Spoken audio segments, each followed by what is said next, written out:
السلام علیکم ورحمۃ اللہ وبرکاتہ۔ ناظرین، امید کرتا ہوں سب خیر آفت کے ساتھ ہوگا۔ یہ انشاءاللہ عز و جل آج کے اس ویڈیو میں اردو کتاب سیرت مصطفیٰ صلی اللہ تعالیٰ علیہ وآلہ وسلم کا پارٹ نمبر 78 پڑھیں گے۔ اب بھی اگر اسلامک پروڈکٹس میں اردو بیسک بکس، عربی بکس، پلاسٹک دانہ والی تسبیح اور اسلامک ڈیجیٹل تسبیح، اسلامک بروچز، عمانی کیپس، قرآن پاک، قاعدہ، عطر اور پرفیوم اور جانماز اور اسلامک حجاب، رومالی، دوپٹہ، یہ تمام چیزیں، نقاب وغیرہ ہمارے اس اسٹور پر آپ کو مل جائے۔ تو آپ بھی ہماری Instagram I D IAT store کو ضرور فالو کریں تاکہ آپ کو اپڈیٹ ملتے رہے، اور اسکرین پر دیے ہوئے نمبر پر بھی آپ واٹس ایپ پر آرڈر بک کر سکتے ہیں۔ ہم پڑھیں گے غزوہ ذی العشیرہ، اس کے بارے میں، چونکہ ابھی بیان یہی چل رہا ہے غزوات کا۔ دیکھیے، اسی یعنی 2 ہجری میں کفار قریش کا ایک قافلہ مالی تجارت لے کر مکہ سے شام جا رہا تھا۔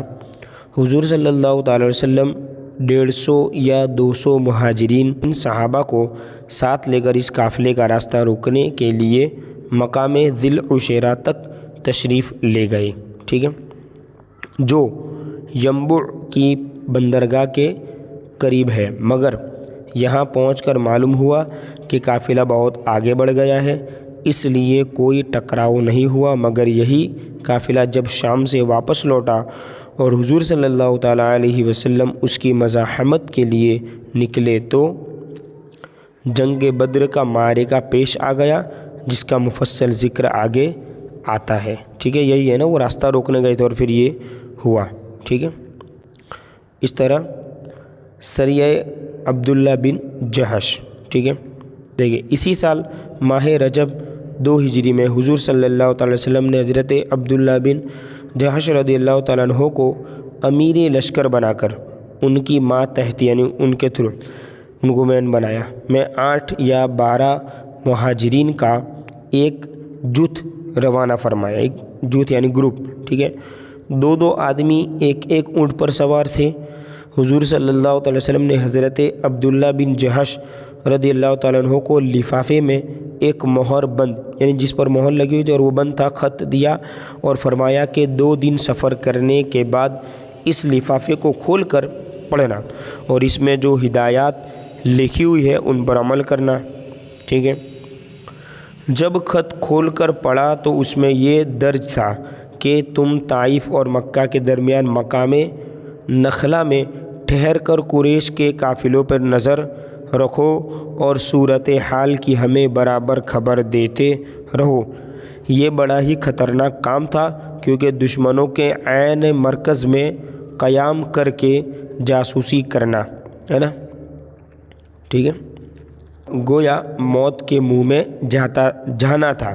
مگر یہ سب جانثار بے دھڑک مقام نخلا پہنچ گئے، ٹھیک ہے۔ عجیب اتفاق کہ رجب کی آخری تاریخ کو یہ لوگ نخلا میں پہنچے اور اسی دن کفار قریش کا ایک تجارتی قافلہ آیا، جس میں عمرو بن حضرمی اور عبداللہ بن مغیرہ کے 2 لڑکے عثمان و نوفل اور حکم بن کسان وغیرہ تھے، اور اونٹوں پر کھجور اور دوسرا مالی تجارت لدا ہوا تھا۔ دیکھ آگے، امیر سریہ حضرت عبداللہ بن جہش رضی اللہ تعالیٰ عنہ نے اپنے ساتھیوں سے فرمایا کہ اگر ہم ان قافلے والوں کو چھوڑ دیں تو یہ لوگ مکہ پہنچ کر ہم لوگوں کی یہاں موجودگی سے مکہ والوں کو باخبر کر دیں گے اور ہم لوگوں کو قتل یا گرفت کرا دیں گے، اور اگر ہم ان لوگوں سے جنگ کرے تو آج رجب کی آخری تاریخ ہے، لہذا شہر حرام میں جنگ کرنے کا گناہ ہم پر لازم ہوگا۔ آخر یہی رائے قرار پائی کہ ان لوگوں سے جنگ کر کے اپنی جان کے خطرے کو دفع کرنا چاہیے۔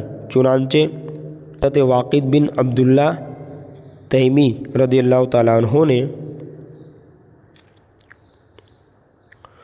ایک ایسا طاق کر تیر مارا کہ وہ عمرو بن حضرمی کو لگا اور وہ اسی تیر سے قتل ہو گیا، اور عثمان و حکم کو ان لوگوں نے گرفتار کر لیا۔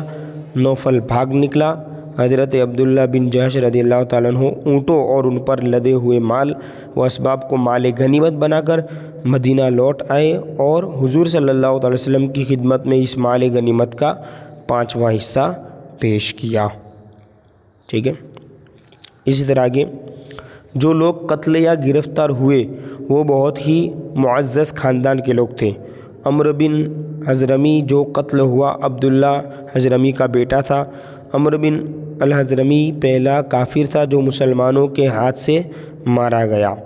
ٹھیک ہے، جو لوگ گرفتار ہوئے یعنی عثمان اور حکم، اور ان میں سے عثمان تو مغیرہ کا پوتا تھا جو قریش کا ایک بہت بڑا رئیس شمار کیا جاتا تھا، اور حکم بن کیسان ہشام بن مغیرہ کا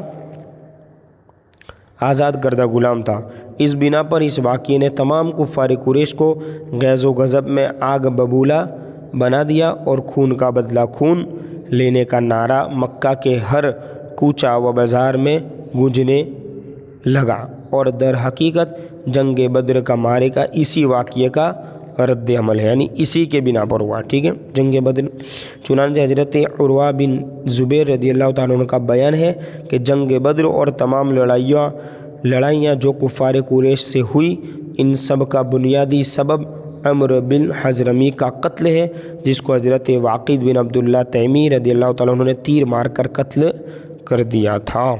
ٹھیک ہے، اب پارٹ نمبر 79 میں جنگ بدر کے بارے میں ہم پڑھیں گے۔